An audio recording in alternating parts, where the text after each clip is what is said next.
이런 샹놈의 새끼. 착하게 살되 호구되지 말자. 안녕하세요, 탈옥TV 모범수입니다. 2021년 3월 23일 화요일 오후 5시 30분경 노원구 중계동의 한 아파트에서 안타까운 세 모녀의 살인사건이 발생했습니다.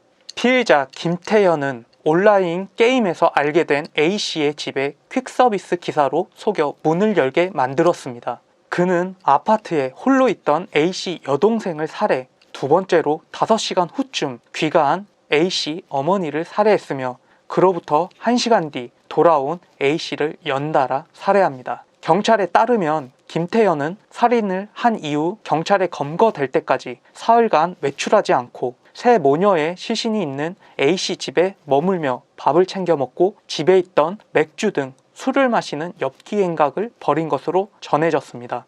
이어 자신의 휴대전화를 초기화하는 등 증거인멸을 시도하고 목과 팔목, 배 등에 칼로 수차례 자해했습니다.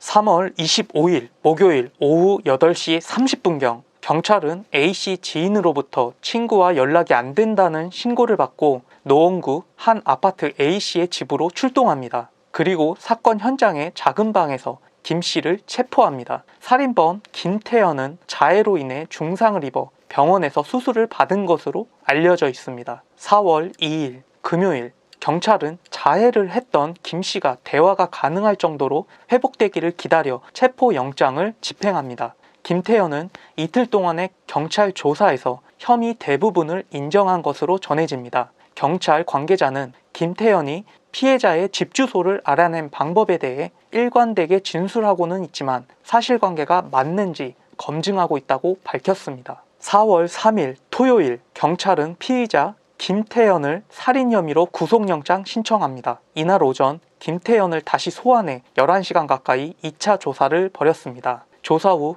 유치장으로 옮겨지던 그는 범행을 언제부터 계획했나, 범행 동기가 뭐냐, 피해자 SNS 기록은 왜 삭제했느냐는 등을 묻는 취재진의 질문에 고개를 숙인 채 죄송합니다만을 반복하며 호송 차량에 올라탑니다. 4월 4일 일요일 피의자 김태현 구속됩니다.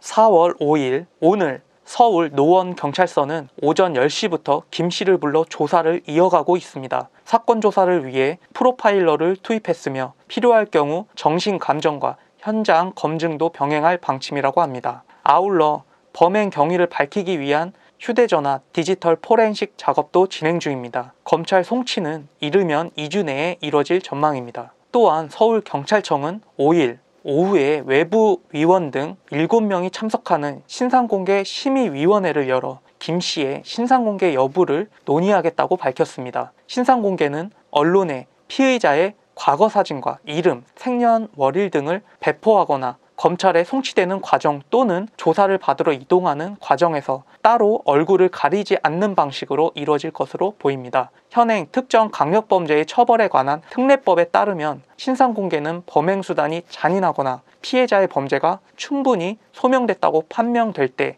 심의위 결정을 거쳐 가능하다라고 되어 있습니다. 국민의 알 권리 보장과 피의자의 재범 방지, 범죄 예방 등을 위함입니다. 4월 5일 오후 3시 40분경 가해자 신상공개 결정을 하게 됩니다.